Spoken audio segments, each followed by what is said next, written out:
क्या आपको कभी सोचकर हैरानी होती है कि इंसानों ने धरती पर कितना कुछ बना लिया है।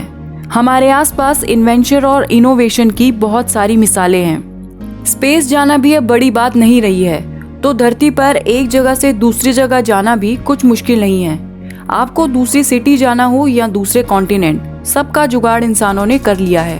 बढ़ती आबादी और ज़रूरत के चलते फ्लाईओवर्स और ब्रिजेस भी बन गए हैं। फ्लाईओवर्स और ब्रिजेस हमारे आने जाने का काफ़ी समय बचाते हैं। इनकी वजह से काफ़ी शहर आपस में जुड़े हुए हैं। लेकिन रोड जैसी सॉलिड ज़मीन पर फ्लाईओवर बनाने में इतनी मुश्किल नहीं आती जितनी पानी पर ब्रिजेस बनाने में। ब्रिजेस पर व्हीकल और हैवी लोडेड ट्रक से हज़ारों टन भार पड़ता है, फिर भी ब्रिजेस टिके रहते हैं। कैसे? ब्रिज पर डायरेक्ट या इनडायरेक्ट भार पिलर्स के थ्रू जमीन में चला जाता है। वहीं इस तरह के सस्पेंशन ब्रिज में भार इन तारों से होके जमीन में चला जाता है।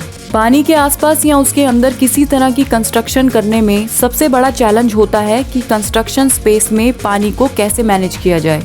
अब हो सकता है आप में से कईयों के दिमाग में आया हो कि अंडर वाटर कंस्ट्रक्शन के लिए स्कूबा डाइवर्स की मदद ले सकते हैं।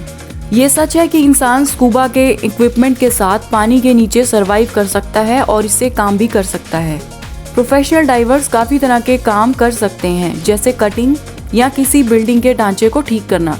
लेकिन प्रोफेशनल डाइविंग डेंजरस भी है। जो इक्विपमेंट डाइवर यूज़ करते हैं उन्हें सेफ्टी और लिमिटेशन में ही यूज़ करना होता है।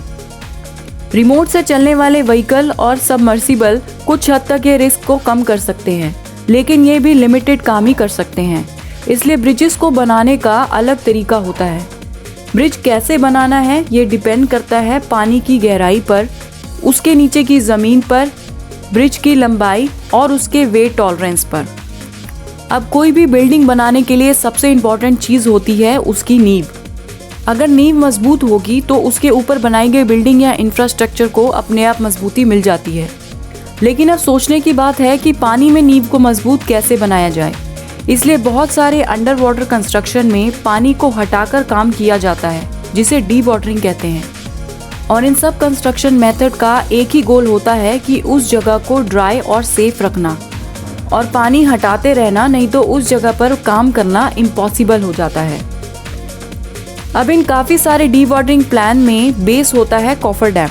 ये एक टेम्परेरी स्ट्रक्चर होता है जिसे कंस्ट्रक्शन साइट पर पानी को रोकने के लिए बनाया जाता है। इसमें कंस्ट्रक्शन वाली जगह पर इतनी ऊंचाई तक मिट्टी गिराते हैं और बाद में इस मिट्टी या पत्थर की दीवार के बीच जो पानी रुक जाता है उसे पंप की मदद से बाहर निकाल देते हैं। क्योंकि पानी मिट्टी के थ्रू बाहर आ सकता है, इसलिए उस जगह पर बार बार पानी निकालना पड़ता है। ये बहुत ही डेंजरस मेथड है, क्योंकि इससे मिट्टी की ये दीवार ढह सकती है और ये वर्कर्स को नुकसान पहुंचा सकती है। इसलिए इस तरह के स्ट्रक्चर को इंजीनियर्स के द्वारा ध्यान से बनाना होता है ताकि वर्कर्स सेफ रहें।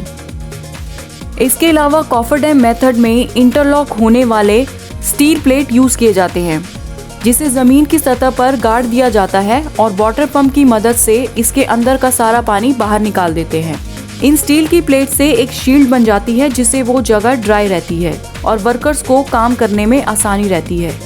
ऐसे वर्कर्स इसके अंदर पिलर्स बनाना शुरू करते हैं। पानी के बीच और पिलर्स बनाने के लिए इन कॉफर डैम्स को रोटेट होने वाले शीट्स पर रखा जाता है और शिप की मदद से उस जगह पर ले जाया जाता है। जैसे जैसे ये पिलर्स बनते रहते हैं, इनके ऊपर का ढांचा कारखाने में तैयार करके इन पिलर्स के ऊपर जोड़ दिया जाता है। ये मेथड डैम बनाने के लिए भी काम आता है। इसमें नदी के पानी को रोकने के लिए 2 कॉफर डैम्स बनाने पड़ते हैं। अब ज़्यादा गहराई वाली जगह पर यह मेथड यूज़ नहीं किया जा सकता। तब ढांचे को ऑफ साइड बनाया जाता है और बाद में उसे पिलर बनाने वाली जगह पर ले जाया जाता है। वहाँ ज़मीन की सतह को खोदा जाता है जब तक कि सॉलिड ज़मीन या सॉलिड रॉक नहीं मिल जाती। फिर इसमें ऑफ साइड बनाया हुआ ये खाली स्टील या कंक्रीट का ये सिलेंडर पानी में धीरे धीरे उतारा जाता है और ज़मीन की सतह पर गाड़ दिया जाता है।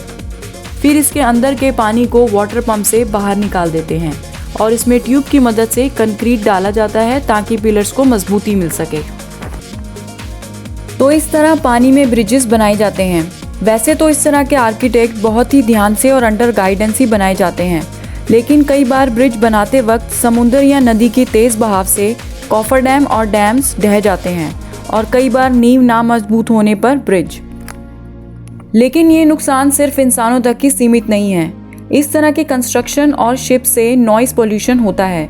साउंड वेव्स पानी में ट्रैवल करती हैं, जिससे पानी के अंदर की मछलियों को इससे अपना शिकार करने में परेशानी होती है, क्योंकि मछलियों को अपना शिकार करने में पानी के वाइब्रेशन और साउंड वेव से मदद मिलती है। क्या आपने इस तरह के पत्थर बीचेस पे देखे हैं? आपने सोचा है कि ये किस लिए होते हैं? डिज़ाइन के लिए तो बिल्कुल भी नहीं। इसे ब्रेक वाटर कहते हैं। इस तरह बीच में बनाने से तेज लहरों की एनर्जी को ये एब्जॉर्ब करता है, जिससे कोस्टल इरोजन या किनारों की मिट्टी का बह जाने का खतरा कम हो जाता है। इसके साथ ही बड़े और छोटे पत्थरों को भी नुकसान नहीं पहुंचता। क्या आपको पता है कि इंडिया में गोल्डन ब्रिज कहाँ स्थित है? अगर आप इसका आंसर जानते हैं तो कमेंट्स में मुझे ज़रूर बताइए।